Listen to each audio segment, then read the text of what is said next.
Thank you for the introduction. Would you like to use this remote? Sure, yeah, that would be great. Hi, everybody. Can you hear me now? Can you hear me now? No? Okay, I will. Okay, so forward backwards. You can hear me now? I'll do my best. I'm usually in class a wanderer, but I will, because of Zoom and also because of this, I'll stay pretty close to. You're gonna need this. Yeah, I think I have this. Oh, let me give it a try. Aha, it worked. Great. Well, I'm certainly happy to be here. My name is Jeff, and I teach at St. Martin's University. I've been teaching there for 20 years, and I'm grateful for the board for inviting me this opportunity to share a little bit about what I'm passionate about. Short story, it's all sort of right there, food, short stories, and Fulbrighting. But beyond that, towards the end of it, I'll talk a little bit about my experience in Russia and the teaching that I did and the interconnections that I was working with. And I think our time-wise, we're scheduled to go about 35, 40 minutes, and there's time for questions and answers after that. But at the end of my talk, in case you were getting bored halfway through, but you're still interested in Fulbright, I'd like to talk at the end of my talk a little bit about how you might apply for Fulbright, if interested. Okay, everyone can hear me? Okay, great. So I think I called my food, the short story, and Fulbrighting. I'm very lucky to work in a field that has access to this, being a university professor. So some of you have heard of the Fulbright scholarship or awards before. Of course, it was started by, does anyone know, I'm not in class, or will not be a test on this. Does anyone know who was the main person behind the Fulbright? This famous American. Who was that, Nathan? You can't get anything past this crowd. Yes, exactly. Exactly. Arkansas. What? From Arkansas. Great. Okay, terrific. And of course, it was one more Cold War program. Our American soldiers were going here, there. Our American diplomats were going here, there, and everywhere. Well, how can we get some scholars and other folks, regular folks, I'm certainly a regular folk, to go abroad and just be American? The idea, I think, being that if you're American in someplace that's not the United States, you bring your Americanness with you, and you instantly convert everyone to what a great system of life we have. Well, the world has changed. I'm still glad that we have the Fulbright. I think in many ways we still need the Fulbright. By the way, every year there are American scholars and students, because there's also a program available, which I'll talk about a little more later, for anyone who is a U.S. passport, U.S. citizen, and an undergraduate degree or above. So there's two basic tracks, one for those who have a university degree of some kind and those who have a PhD. So it's available, and there are multiple people after retirement, for instance, looking back and saying, I think I'd like to give this a try. So we'll talk more about that later. But it's really great, although I still don't understand it, why, for instance, we send Fulbrights to England every year. You know, because we're not trying to make inroads with that country. But it is great. Many people go around the country, around the world, and I was lucky enough to go to Russia. So I'll talk a little bit about that. The first thing I'd like to talk about is this 80-20 that you see up there. So the 80-20, when you apply as a scholar for a Fulbright, you get to choose. You could do 100% you could apply. You could do it for 100% research, or you can apply for 100% teaching, or some combination thereof. I did 80% teaching, 20% research. And it turned out to be just some mix. As soon as you apply for a mix, you're more or less telling Fulbright you want to do both, and you'll see what happens when you get there. Because like so many things, you can have a great idea, but until you get there, you're not quite sure how. So I went in 2010. I was lucky enough. St. Martin's has a program led by Dr. Jamie Olson, who's a colleague of mine, both in my department and on campus.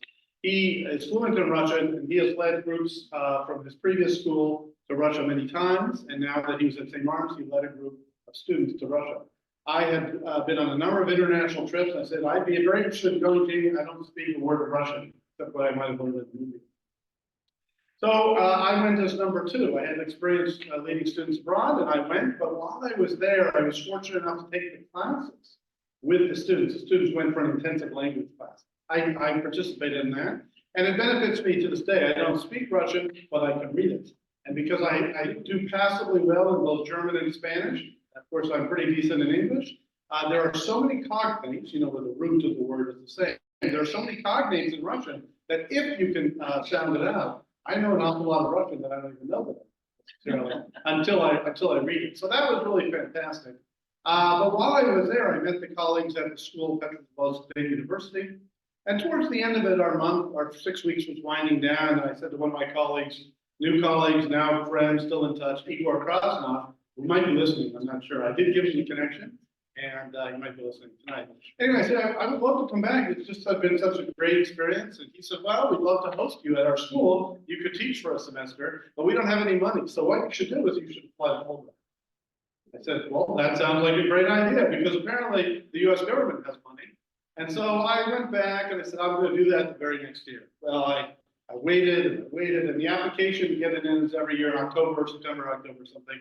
I gave myself about 6 weeks. I thought, that's all I need. I can apply to just about anything in 6 weeks.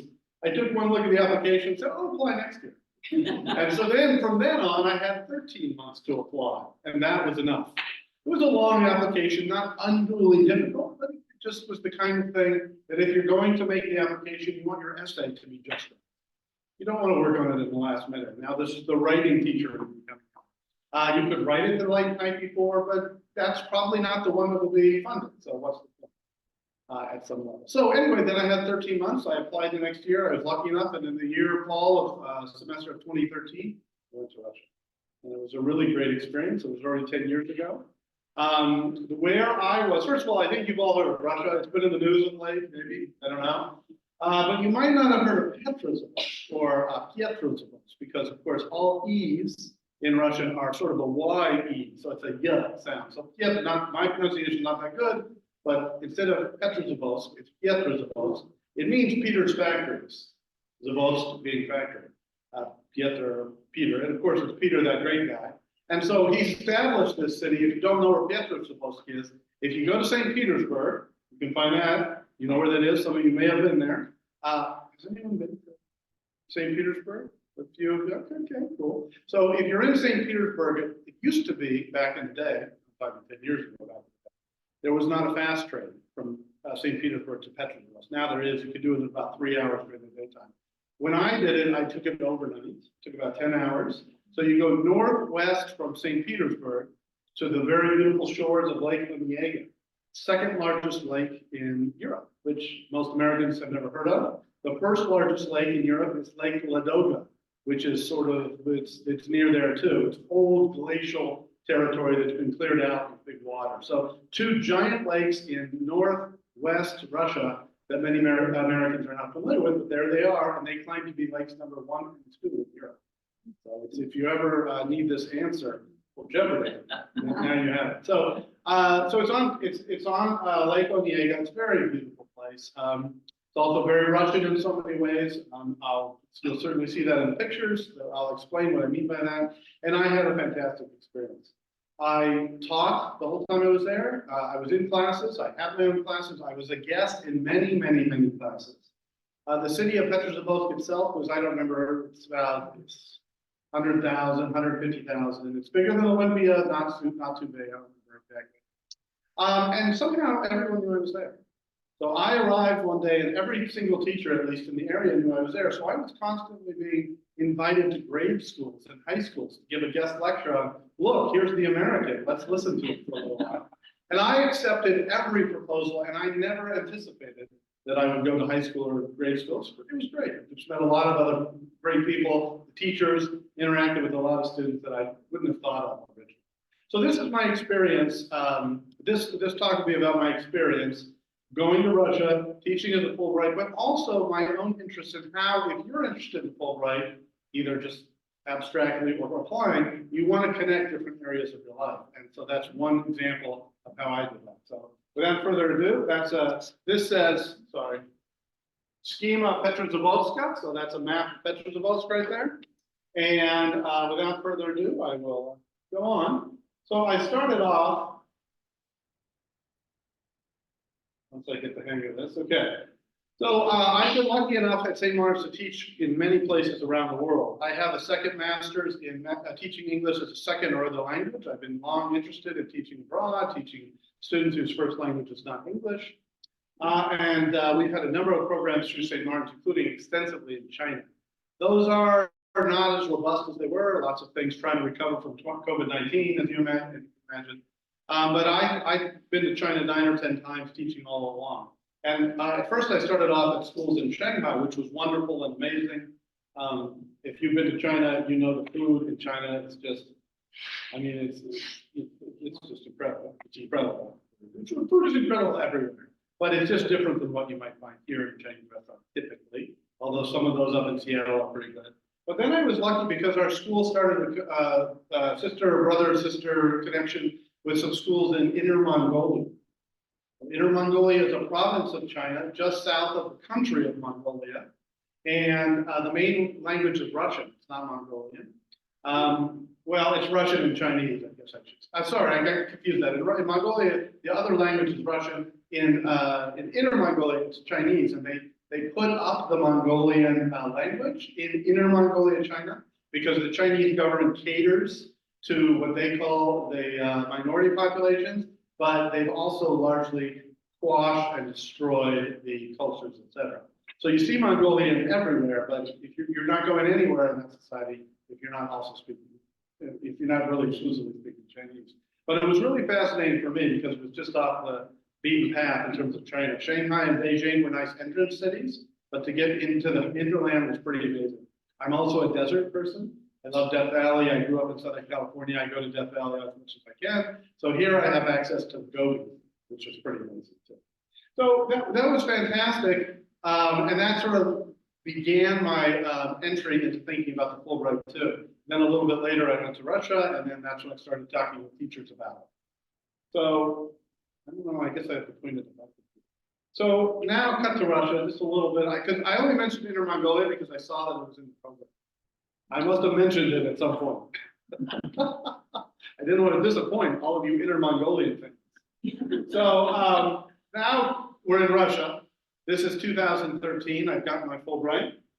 And so this picture I see in the lower left is a little dark, but here's one of the things I mean that Petrozavodsk is a very nice mid-sized to low-sized to smaller city in Russia. But as it was explained to me by my Russian colleagues, so I don't think I'm insulting anybody, that when, of course, they were building during Soviet times, when they were building the train stations, they had about 3 models for train stations, and they just reproduced these train stations in every city.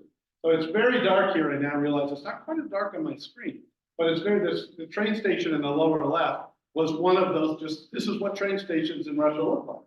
They're all kind of the same or of a variety. These are snowflakes in the picture. So here I am on the train. The picture in the upper left says, on the train says, Moskva to St. Petersburg, although this train at the moment is in Petrozavodsk. But here's another one where I actually took the sign, Petrozavodsk to St. Petersburg, back and forth, because of course I did a lot of traveling around in Western Russia. As I've been talking to some colleagues now, one of my dreams is to go to Lake Baikal and go to the east, and maybe one day I'll do that, but all of that is on hold currently for obvious reasons, right? For obvious reasons. And this, some of you do know, you literally know what this is because you've seen it yourself. But for those of you who have not seen it yourself, what is that device in the lower right-hand corner? Anyone have any idea? It's found on a train. That's why I put it on my slide with trains. Coffee maker. Coffee maker. It's a hot water heater. Samovar, yes. Yes, exactly. So I am not as well versed as some of my colleagues here in the history of the Soviet Union, but there were certainly some things that the Russian people had during the dark times. One of them was hot water. So if you were on a train, you could get hot water for your tea and other drinks. So that at the end of every car, you could go to the end, and this amazing looking contraption, which in 2013, when I was there, probably over 30, 40 years old, that giant thing made hot water. And it was just so Russian, so incredible. So that's me just getting to Petrozavodsk. And I did, these are very dark here, actually, but it's okay. You can kind of see them, you get a sense of them. They're not as dark in my picture, but it's fine. So I did have a flat. And one of the things when I was staying in China, many times they put me up in a hotel and I lived gloriously. What happens if I do this? Better. Yeah, Better. I think it is a little better. Is that a little better? I see on my computer, but I think you can get a sense of it enough. That's it. So when I was in China, many times I was put up in a very mid-grade hotel that I would eat meals on campus or in the hotel, and it was paid for as part of my teaching there. It was just fantastic. What a great experience. But I like to cook. And I like to go to grocery stores. In fact, when I travel, that's the number one thing that I do with being a tourist. I want to go to the grocery stores and see what food is. It's half the same, it's half different, in the different part. It's just fascinating. I don't want people to cook for me too much in restaurants, which is wonderful, but it's just a very different window into any culture. So when I was in China, I had no ability to cook. So I went to grocery stores, presently, and I was limited what I could buy. I had a little fridge in my hotel room, and I bought a few things, and I had a teapot. I could try all the cup of soups, for example, all the cup of noodles. Yeah, that was good, but it was not quite cooking the way I wanted to do it. And in Russia, as so many people have said before me, I finally found my nirvana, right? I had a kitchen. So before I get to my kitchen, to show you what they look like, this is my flat in Russia. I was really lucky because when you do a Fulbright, one of the big things you want to find out, unless money is no object, and I'm a university professor at St. Martin's, money is an object. So the school that hosts you does not need to provide housing. They provide a lot of things through the Fulbright. They provide you office space and many other benefits on campus. But they don't have to provide you for housing. It's up to them. They decide depending on their needs or their ability.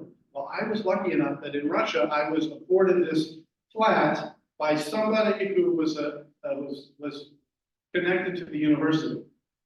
So I don't know what that means, and I never met that person who owned the flat.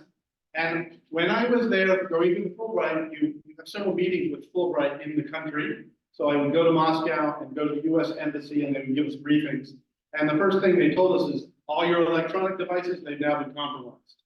Because the internet in Russia goes, you can use a VPN and be tricky, et cetera. But generally, all of the internet in Russia goes to the FSB, which is their current version of the KGB. So I don't think they look at it, but the computers, it goes to the computers. If they ever want to look at it, they could probably look at it.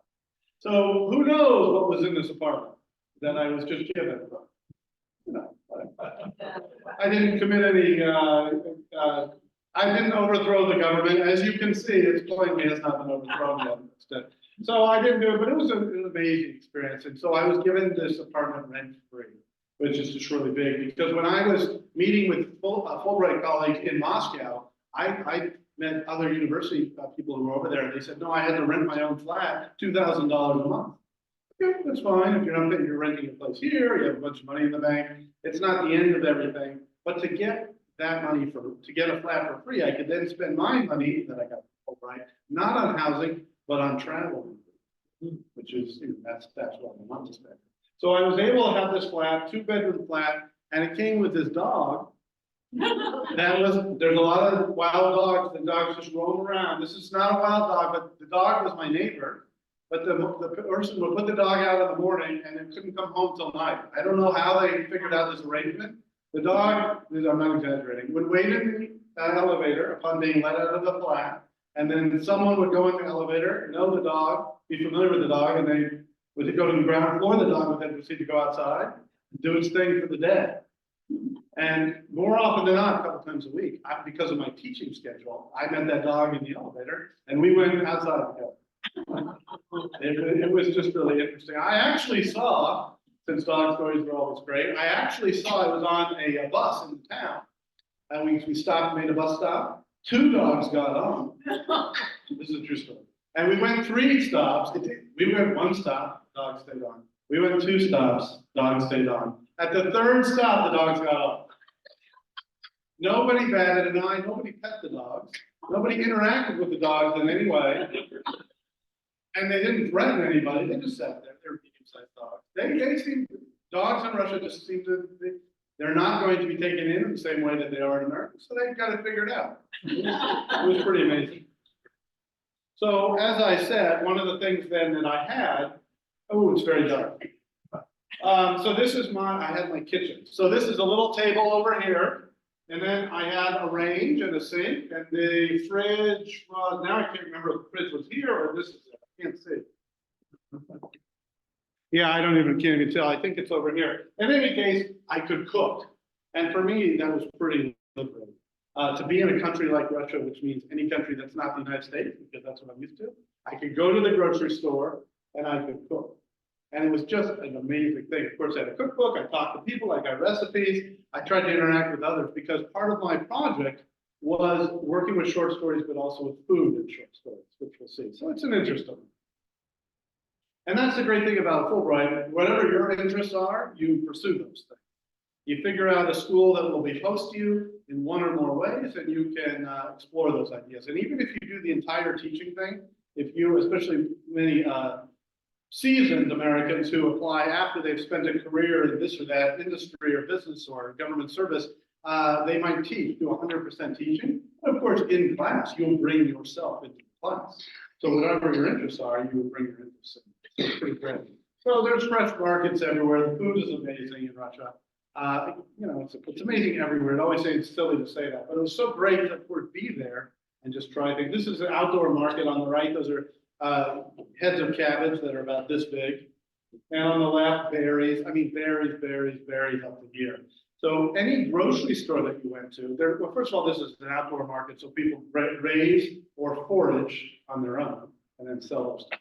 Because foraging is integral to the Russian lifestyle, to the Russian experience.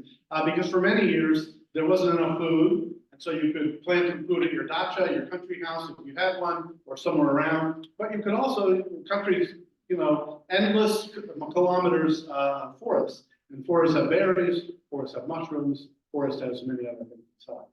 So it's quite a culture, and even today, when it was 10 years ago, when I was there, you go into a grocery store, a modern grocery store, you come out and there will be women there selling berries and mushrooms, all sorts of stuff. I would buy from them all the time. It's just fantastic experience. And then I could practice my really low level Russian that I had, but it was always fun. They took my money. It was about, you know, they gave me something in return. So it must have worked. So this is on the outside. The upper left is my flat from the outside. And just a couple of foods. So the upper right is blini. You can't actually, it's really dark, but on the blini, there's this mass. This is really bright caviar, trout caviar. So blini, which are just small, thin pancakes. Well, I shouldn't say just. I always tell students, please don't use the word just. They are thin, small pancakes. They're just delicious. In this case, covered with butter and then trout caviar. It's one of the most amazing bites that you can put into your mouth. And that kind of stuff is anywhere. This is just in a fast food restaurant. And it's so accessible. I would go there every Friday or something. It's just a warm environment. I would also get the tea, and I could sit there as long as I want. I could grade some papers, so it's pretty good. And in the lower right, I just been to the grocery store.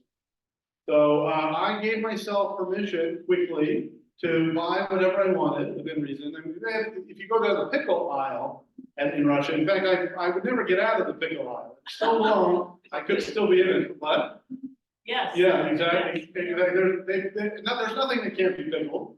And I tried everything, but I learned quickly that I can't go through all these pickles myself in 5 months. So it still pains me to say, I'm trying to be honest. I gave myself permission to give away the food. That doesn't pay me, or just throw it away. Sometimes people didn't want the pickles. They sell pickles in the Russian store that I couldn't even find other Russians who made these pickles. So I gave myself, I mean, they ate a lot of pickles, but not everything. And so I gave myself permission to just try stuff, and it was wonderful. And it was pretty reasonably priced for my business. So there you go. And in the lower left, this is just a good example that if you go to somebody's house. So if you go to somebody's house, they invite you in, you have some vodka, there's vodka in the bottle there, you see, there's always vodka on the table, but there's not just vodka, there's little dishes. Yeah, exactly. There's little, what? Exactly, that's the word. I have two Russian experts here. And so it's just amazing because you're always eating with your drink. In fact, there were many times where I would meet colleagues from work or from school at a restaurant, and we would get the bottle of vodka first, but we weren't allowed to drink it until the food. And it seems so wonderful to me. I was happy to do both. But growing up in America, we could go out, I don't know, in your experience, I can go out and just have some beers with people. Maybe you get some pretzels or something, I don't know. But you have to have the whole shebang. And it's wonderful. I found that experience many times when I was in Spain. You're drinking a lot of wine in Spain, but the table is always full. It's a little bit different. Of course, we eat with and drink with our meals. That's not quite the same. So this is my flat on my building up here in the upper left. You've seen Soviet era buildings like this. So I was really lucky to get a whole, it was a 1980 something building that I was in. And another thing there's two things I feel guilty about that apartment. One, there was no recycling available anywhere. So I did go through a lot of this stuff. And there was a giant trash area of trash cans outside in the garage. No, not the garage, the parking lot area, where they would pick it up every week or two or something. But there was no recycling anywhere. And for a while, I was saving the recycling in my flat. And I asked my colleagues what do I do with it. They said, what do you do? What do? You throw it away. What do you do? So that may have evolved a little more in the last 10 years. So I threw away a lot of things, which it still pains me to this day. But when in Rome, and further, the flat was wonderful. So as you may know, flats like this or apartment buildings like this have centrally controlled heat. So you don't turn the heat on. You don't even adjust the heat. The heat is controlled by some probably guy super in the basement who turns on the furnace when it's time to turn on the furnace. And when the furnace is time to turn off, then it's off. And then you have to bring out your blankets for the cold spring or something. So, but in the middle of winter, I was there through December. The middle of winter was it was much below freezing. The flat was so warm, and so that's back to my Soviet day explanation. People in their flats, they may not have had a lot of things, and this only applies to the city. If you were in a little country village, this did not qualify. But people who lived during Soviet times in the city and lived in a building like this, you had warmth. You had warmth. So the people, there's certain things were needed so that they wouldn't overthrow the government. Right? Hot water and hot flats. So, but the problem was during the winter, the flat was actually too hot most of the time. So I did what I asked teachers. I just didn't know what to do. And so, because I was just burning up, I was literally burning up, no way to control it. My colleagues also just open all the windows. So the heat is on full blast, and then you open the windows. But I gotta tell you, as guilty as I still feel to this day, it still missed that feeling of having hot flat and then have a cold air coming in and the hot flat. It's really nice. You can see why the banya or the sauna is so important. You sit in the sauna and then you go jump in the cold lake.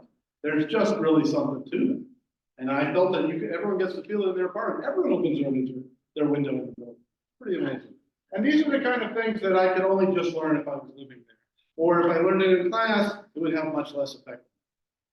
So now to take our talk a little bit more to my area of expertise in terms of being a faculty member and a professor and a teacher, I am a short story expert. So that's long been my area of interest. But as I was going through grad school, you had to pick for your exams and your area of specialty two sort of macro and micro. So macro, I picked American literature post 1865. American literature and history is often split up that way pretty conveniently or whatever. So American literature post 1865, my specialty was in short.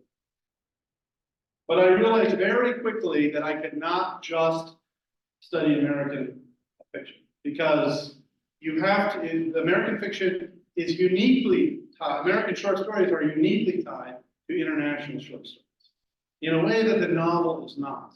So as I discuss the short story versus the novel tonight, it might sound like I'm denigrating the novel. I'm not. I love novels. I've been reading novels my whole life. But they're different genres for a reason. They do different things. They're able to do different things. They have different ways of going about telling their story. And so short stories, especially because they were in many ways the first sort of nationalized, not in an official way, American kind of literature. But for a long time, they've also been subsumed by the novel. Who wrote novels? The Brits. And so many ways, the novel has long been seen as superior. So to this day, we watch a show from BBC and we hear that accent and we think, wow. So there's still kind of that privileging of English stuff. The novel was English, but here in the United States, some of you have read de Tocqueville's Democracy in America, or at least you've come across it in some class. And one of the things de Tocqueville is constantly amazed of, this French aristocrat, late 1700s, going around America and writing about this new thing called America. One of the things he was constantly amazed by is Americans only talk about business. They never have time to have fun. And in the fun time, they start talking about business. Very different than the leisure class. He was an aristocrat, as I said, from France. In France, aristocrats, in England, aristocrats, they don't talk about business.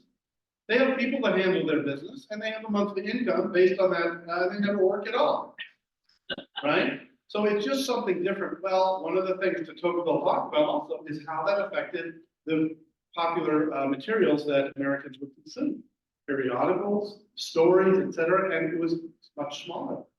Whereas aristocrats have a lot of time to read novels. In America, they had stuff to do.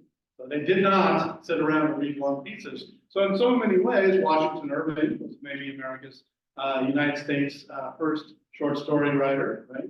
Growing Up Pumpkin. Remember?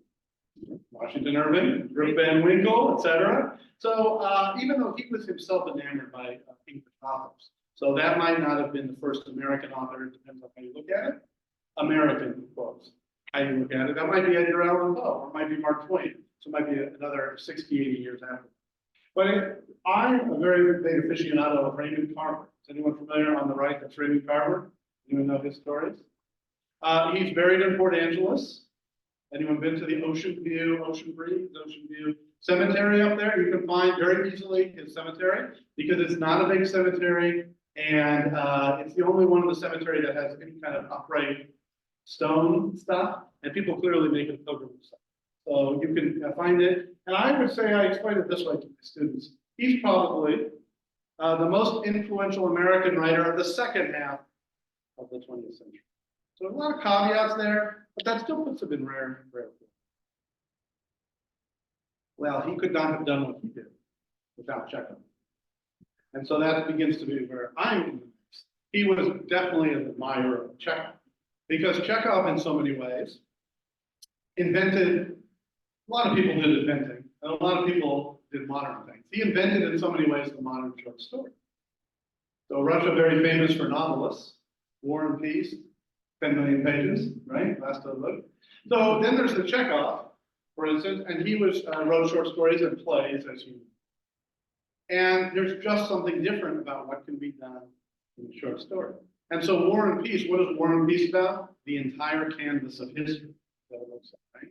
Then Chekhov comes around, a doctor, also a medical doctor, and he wrote about everyday people in town. He, of course, himself had some precursors, but he sort of modernized the genre in ways that had not been done. Real life characters going through real life problems. And that was Chekhov, and that's also very much what Carver wrote about. 100, maybe not 70 or 80 years.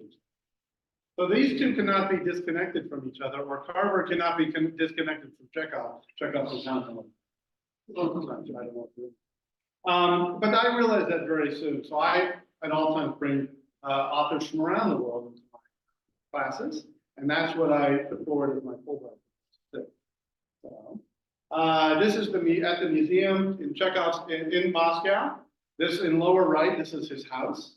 It's not that important. Have you been? They made it clear that when I was there, they made it clear in English to me. They explained it that it wasn't that important because Chekhov only lived there for 2 or 3 years. He lived in many houses besides, but this is one house that he did live in that was still in its original form, more or less. They had reconstructed it, but they told me, they tell you a lot of things. They told me this was what his study looked like. He would do his writing there and also meet patients that would come to the house. He was a practicing doctor. And in the middle there, that's him on the left and him in the middle. And this picture in the middle especially has always intrigued me because you can see where he is. It's right up front. He just has always seemed very modern to me. Even in this photograph, he's surrounded by people who are old people. From a different century even than he himself sitting there. He just seems more modern somehow. I've never been able to quite figure it out, but it's always spoken to me. Even that jacket, it's like he's wearing an LL Bean jacket. An LL Bean field jacket, and his hair is anyway. And he died in 1904, I think, of tuberculosis. So I believe age 50 or so. I didn't just look this up again. I'm happy to be corrected. I think around age 50 and prematurely tuberculosis. He was at a restaurant and he just started coughing up blood. And the rest derailed very quickly. So sadly, too young. Oops, there. So here we are, Raymond Carver, a couple pictures of Raymond Carver. That's the Ocean View Cemetery. If you want to go there, you can Google it. It's very easy to find. It's really great though, because this is a poem that's actually on the gravestone, and it's called Late Fragment, and this is the extent of the poem. So Raymond Carver wrote poems and short stories, whereas Chekhov wrote plays and short stories. Late Fragment, and did you get what you wanted from this life? Even so, I did. And what did you want? To call myself beloved, to feel myself beloved on the road. Raymond Carver probably also connected with Chekhov, who died young, because Raymond Carver, he was a very famous, he wrote about it quite a bit, he was a very famous drinker for many years, and he finally realized, his doctors told him, or whomever, okay, you have to stop drinking, you're not going to make it too much longer. So he did stop drinking, and then not too long thereafter, although it may have been 5 or 6 years, I'd have to research it again, I don't remember, he then found out that he had cancer or something to that effect. He also died at age 50. So actually, I didn't just check it. I think they might have both died at age 50. I'd have to check. But they both died prematurely. So Raymond Carver sort of got a second life. And through his writing, he also got a second life. So he has very easy to chart differences in his periods of his work. So when he was drinking, when he was not. And when he was drinking, much fuller pieces. When he was not drinking, much more sparse, spare. Now, for anyone that studied Raymond Carver, you know that his editor was very influential in his writing, and so that to this day is still being argued about how much of these pieces are Raymond Carver's, how much of them are the editors, but that's a story for me. So they had a lot of connections, and Raymond Carver wrote about Chekhov as well. And so when I proposed my project to go to Fulbright, I'm trying to find, and this is what you would want to do too, unless you do teaching, then you have other things you're trying to propose. I tried to propose something that would be connected to Russian students, but at the same time, I don't want to teach them a bunch of things they know already from an American professor. So I'm not going to go there and teach them Czech. I was working with English students, with literature students, with language students, and in Russia, the students, at least as of 10 years ago, maybe everything's changed after COVID, they read. They read their Chekhov, they knew a lot of things, but they had not read Raymond Carver. They had not read Raymond Carver. They mostly read Russian writers and or former Soviet state writers. There were some obvious exceptions to that. They all loved Edgar Allan Poe. They all knew and loved Edgar Allan Poe. But as influential as I think I can make the argument for Raymond Carver, they hadn't really read Carver.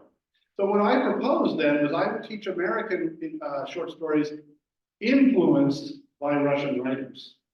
And they really seemed to take to it because it appealed to their sense of pride, very proud national country, like ours, but different. It appealed to them in many ways. Like these American authors, I said, are influenced by your amazing Russian writers. Of course, Russia has quite a history of writers. That's what you probably know, abstractly at least. And so that's what I went over there to do my project on. But then additionally, I've been, for the last 10 years or so, it's probably been longer, 12, 13 years, I've been really looking at food and culture in literature. As yet one more lens to begin to understand literature. This is nothing new. You could have a feminist perspective, a Marxist perspective, you could have an eco-critical perspective. In other words, these are different lenses that you use to make sense of the literature in front of you. Well, largely overlooked, except within the last few years, is the lens of food. Now, my colleagues in other fields have been studying food for years. Any anthropologists in here? Anthropologists for 100 years already, as they've been studying cultures around the world. A big part of the research is in food. So a lot of my work has been reading anthropologists who study food and then taking that knowledge and applying it to literature. So it's been really great. And now food is very hot in so many ways, all the food shows, and this is already 20 years old, but within literature, it's finally coming. So in any case, my main thing in life is collaboration. I like to work with others who are interested in similar things. And so editing collections of books on things I'm interested in. So after I came home, one of the things you tell Fulbrighters, this work will carry on to my work when I get home. Well, I tried to do that, and I'm actually trying to do it. I meant it. So I put together this book, Connections and Influences in Russian and American Short Story. And so we had this back and forth connection, not only how Russian authors influenced American authors, but the other way too. In modern times, of course, much more is accessible. You know, it wasn't so easy always to get the literature from each country. Now you can get a lot more things. There's still more than needs to be learned, but it's much more accessible in the state. And so the case on the left here, I just want to mention, you can read that or not, but it just basically says that there's been connection. But I want to mention Alice Munro. I don't know if you're familiar with Alice Munro, who's Nobel Prize winner for the short story. And she just died a few days ago or a week ago. She was 92, with a good life, an amazing Canadian short story writer. If you've not read her, I urge you to, please. And she never wrote a novel. So when you write short stories, if they're successful, the publisher is always saying, okay, well, that's great. When are you giving me your novel? This novel is set. But there's a number of writers who have been very successful, largely accepted critically, but have written short stories in maybe other forms, but resisted the novel, saying it's just something different. Alice Munro is one of those people. Raymond Carver never wrote a novel. Chekhov never wrote a novel. All the time, people were trying to figure out, when Chekhov met Tolstoy said, when are you going to write that novel? That's not an exact. But that kind of thing, there's that impulse. Because, okay, you gave me these small pieces, many people say, who don't appreciate the short story and what it could be, and say, I want the whole thing. I want the whole canvas. Alice Munro talked about short stories being as if they were different rooms in the house. Each room has its individuality, has its singularity, but at the same time, when you can exist in that room unto itself, but at the same time, when you put them together, it's something much more than that. But it's very different than a novel. So this is my chapter in this book, Food Influenced Short Story, Anton Chekhov and Raymond Carver. I've been experimenting with titles recently. I got rid of the colon that a lot of academics use. I'm just listing things now, going back to the colon. But anyway, so here's a couple quotes on the importance of food. I don't even think I have to make that argument necessarily, and I'm cautious of time as well. Food is important. We all deal with it every day. I was treated to a lovely meal over at Anthony's before this meal. And I thought after a great conversation, great meal, and I thought after it was over, I thought, I think I'm ready to go home and take a nap. But instead, here I am because this is also here. Food is important. Food helps you get to know people. There's no religion that isn't intimately connected to food. Food is much more than food. We need food to sustain ourselves. If we don't eat food, at some point, we won't be around. But obviously, it's immediately and intricately connected to culture at all levels. And so that's what I try to do with my students, because when my students come into class, both in Russia or in the United States, all apply that.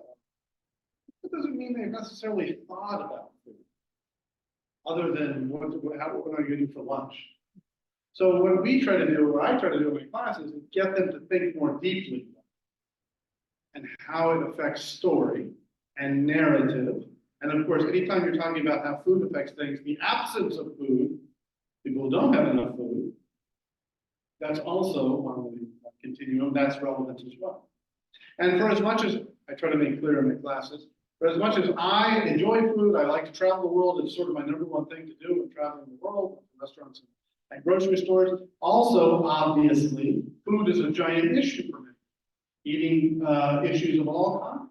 And especially in my classrooms, of course, many students have had eating issues of one kind or another that they're working on, did work on, know someone else, etc. So I try to also teach that life is complicated, something but there's a continuum. So we read stories like Franz Kafka's The Hunger Artist. If you don't know this story, Franz Kafka writes about a guy who was a professional starvation artist. He'd go from town to town and sit in public on view, not eating for many days. And this would be how he was making his money. But it's much more complicated than that. It's a little bit like David Blaine hanging himself up in a swimming pool in London. right? To just, you put it on display. Because food is at every point very public act. Even if you're eating at it at your home in front of the TV, you have gotten that food generally speaking in some public place. So at some level, food works at every level of our experience.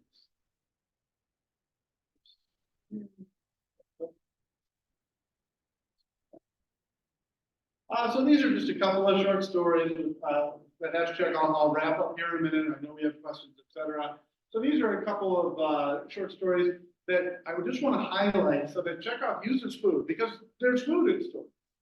There's food in novels, there's food in meetings, but not every experience of food is a significant thing. It doesn't move the narrative.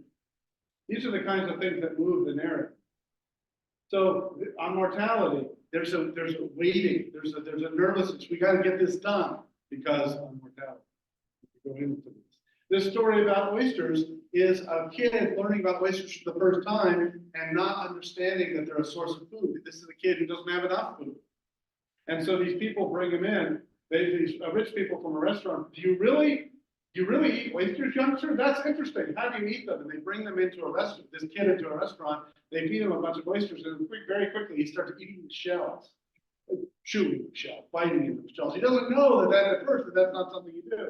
And of course, then they all mock. So the last line. It's immediately a story about class, socioeconomic status, etc. I mean, we live in Olympia, so I'm sure we eat oysters every day here, right? So it's immediately about class, socioeconomic status, and food is so much more than merely food itself. And then, a little bit about food and Raymond Carver. Has anyone seen the movie Shortcuts by Robert Altman?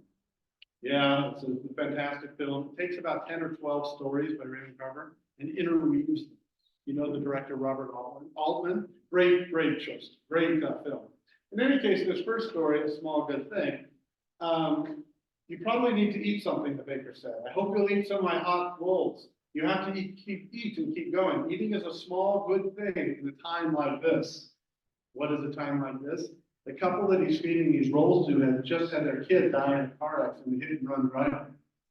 This baker is a baker who was contracted to make the birthday cake for that child. Because the kid was hit in the hospital, he was in the hospital in a coma for a while before he died, the baker, you have to keep in mind this before cell phones and all that stuff. So the baker gets very angry that nobody comes to fix up the cake, and he starts making prank calls and threatening calls to their house. So the couple sitting at the bedside of their child go back and forth. One goes home to shower or whatever. They go home, someone calls and said, "You gonna pay for that goddamn thing?" They say, "Okay," so they don't know who it is. So in the middle of this horrific experience, their child dying, they're getting these threatening calls. Child dies, couple goes home. In the middle of the night, the mother sits up and says, "I know who made the calls." The very next day, they show up at 5:30 in the morning, bang on the front door, no one comes to answer. They go around to the back, door is open, they burst in, and they have a confrontation. And they realize it's a giant misunderstanding. Obviously, the baker knew nothing about it. They didn't intentionally forget to pay for the cake. And so they have this communion, lowercase c. They have this communion of these bread rolls. Eating is a small good thing. And it's just a powerful story. And then this is the ending of the story. They swallowed the dark bread. It was like daylight under the fluorescent trays of light. They talked on in the morning, the high, pale cast of light in the windows. They did not think of food. So I'm going to really wrap it up in the next couple minutes here, I think, time-wise. Is that right? Yeah, okay. So this story here at the bottom, which I don't need to read to you necessarily, hopefully there's some questions. I'm happy to stay as long as like. This is a story, Raymond Carver wrote one story that wasn't sort of present tense, and he wrote one historical story, and he wrote it about Chekhov dying. He imagined Chekhov dying, and it's Aaron. And in this story, there's a scene where the doctor, Dr. Schwarer, I'm not sure how to pronounce it, comes to his call to the hotel, finds out that it's Chekhov who was dying, who was famous in his day. He finds out that it's Chekhov who was dying, and he orders champagne. He tells the bellhop boy to go get champagne. That's the errand. So he realizes this is not just anyone who is dying. This is fictionalized, but this is Chekhov. And then they have this drink, this moment. They don't celebrate. What is there to celebrate? That. But they have this moment. So it's significant that that was the one sort of historical story that Carver wrote. There's a couple quotes from both of them. The one on the right from Carver is he has a 3x5 card up on his wall, and it says, and suddenly, as a fragment of a sentence from Chekhov, and suddenly everything became clear to him. Which is the epiphany that James Joyce talked about. That is the short story. The short story is about that moment where everything becomes clear. Different in many ways from that. And then, of course, Chekhov famously wrote, "Write less." Write less. Right? You can't exactly explain it, but it's better. And so there's lots of Fulbrighting opportunities available. We brought on the right, I just want to show this is Dr. Igor Krasnov. He sponsored my Fulbright in Russia. And then a couple years later, Dr. Jamie Olson, that's Jamie, who started this Russian exchange, St. Martin's back and forth. And then, who also, by the way, was on Fulbright in Georgia last year, a place that will soon be Russia. I'm kidding. Kidding. So, anyway, it was great because he came here as a scholar in residence. So Fulbright has both ways. So we applied for that, brought him here, which is just fantastic. We traveled around. I told you I'm a desert person. My wife and I, with my pregnant wife then, and I, with Igor and his family, we went to Death Valley, California, Vegas, and Tahoe. Just great with international connections. So talking a little bit about Fulbright before I'll wind it up quickly.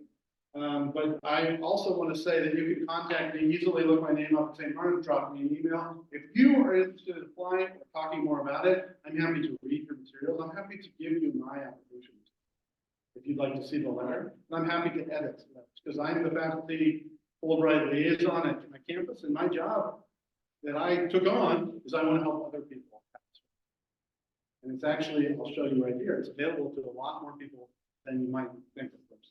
So there's two options basically. If you have a PhD, you apply for that, do that. But if you don't have a PhD, but you have an undergraduate or master's, but if you have at least an undergraduate degree and a U.S. passport, you can still apply and you can go teach abroad, or you could actually do some research thinking about grad school. So Fulbrights are available for many people. And I know from experience, not just mine, I've seen many, many people now, if you apply, chances are you may not get it the first year, but if you have a good application, you get it in the second year, third year. I've done something that's really true. And they're also trying, I've done some Fulbright training as the liaison with the Fulbright people. And one of the things they were constantly telling me is, we are tired of sending those Ivy Leaguers home. We want to sponsor people who are not from the Ivy Leagues. And I've seen it at St. Martin's. We're getting a lot of Fulbrights. Little school out here in Olympia, Washington. So it's really possible. And I haven't seen anyone who kept applying to get literally true. I know a lot of people have gotten Fulbright. One of my friends took him 5 years. He didn't sit around and do nothing for 5 years. He lived his life. And every year he would apply. He finally got him a new year. Most people I have seen who apply seriously, you have to have to do serious application, get it in 2 or 3 years. The Fulbright people told me they are trying to fund everybody who applies with a serious application. But if you want to work on it, I'm happy to work on it. It's really fun for me to work on essays. I'm really, it's easy to find them. So that's the 2 basic routes. There's a couple other scenes in Russia. I'll wrap up here. We have some questions. They have Teachers' Day. They take Teachers' Day very seriously. So when I was in Teachers' Day in Russia, all the teachers go in a room, they close the door, and they bring up the apple. And just I've been teaching here for 25 years. I never experienced that in this country. We have to go to a bar and pay for it ourselves. And so there's the dean offering me a toast for Teachers' Day. You know, there's some things about Russia that are just really nice. And as I said, when I got to Petrozavodsk, everyone knew I was there, including the local news people. They showed up in my class one morning. I didn't invite them. I didn't know they were coming. You got to roll with it. They started interviewing my students. I didn't even ask them. They did try, but they didn't have there were some students that were trying to translate. Anyway, it doesn't matter. I said, yeah. I said, yeah, go ahead. And so then I was on the local news. Okay, so that's me. And thank you very much.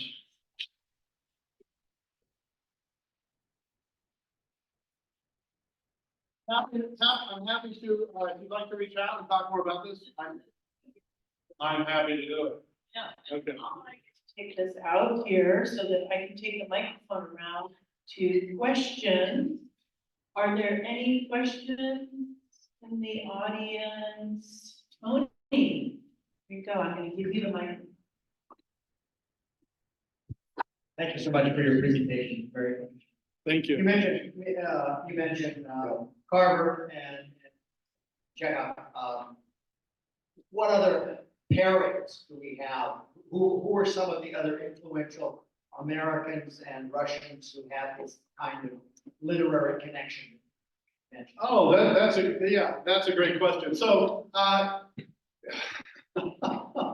that's a great question. Well, interestingly, Hemingway and a lot of the modernists. So it was the modernists, and that's also, I guess, another area of my focus. A lot of the modernists were first American modernists. So, you know, post World War I, although not exclusively, it could be before World War I. They're the ones who first, quote unquote, discovered Chekhov in so many ways and or broadened his appeal. So I think of Gertrude Stein in Paris, and everybody who went through her famous salon, and many of those people especially that I focused on and I'll bring in.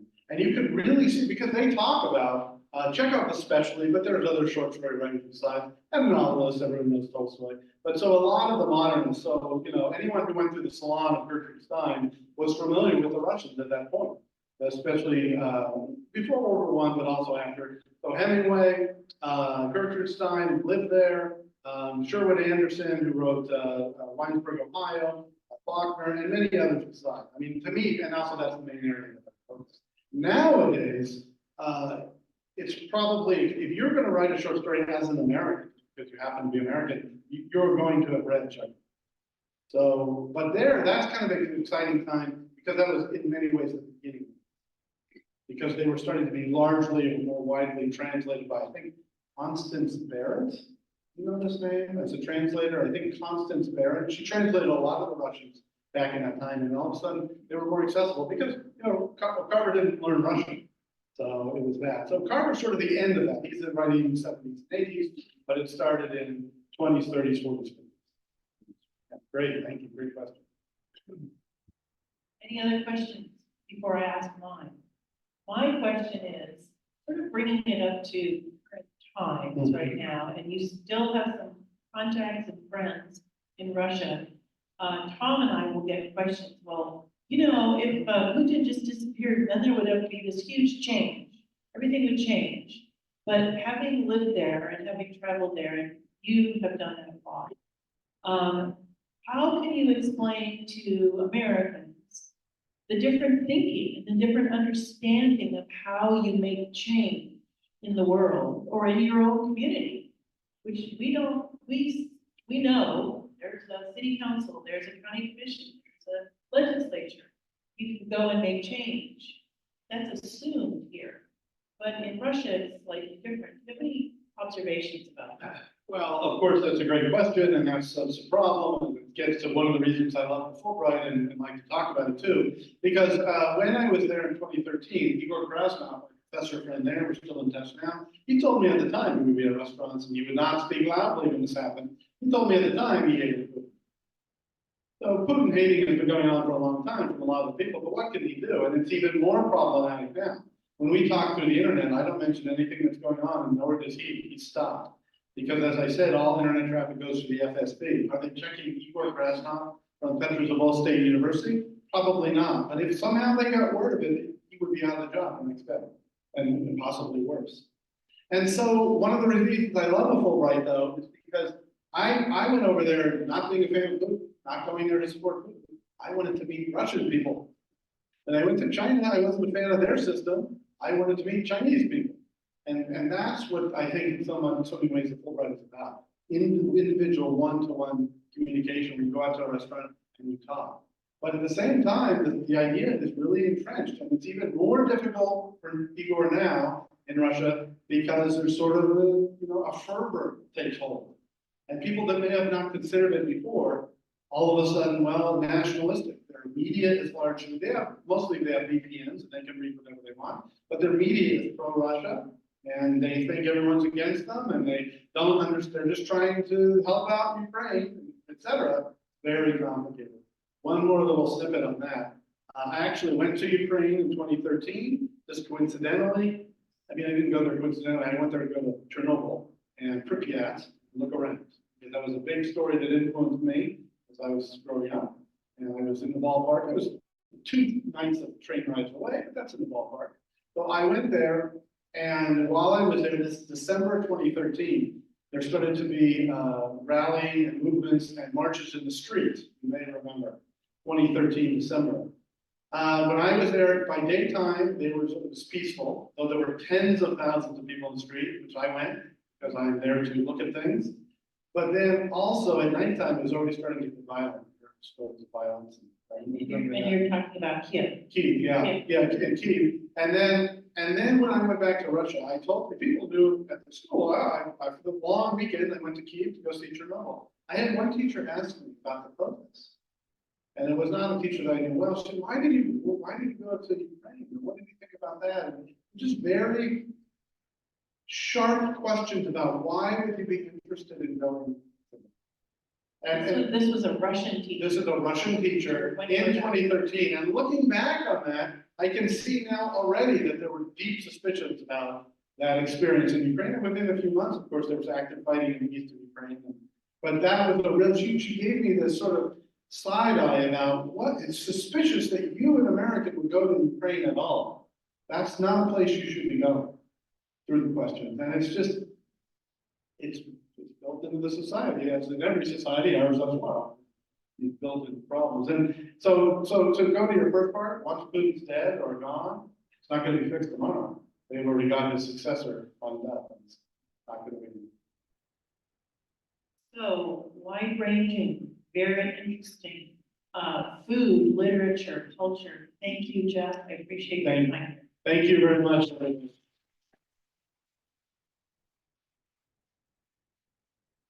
Happy to continue the conversation.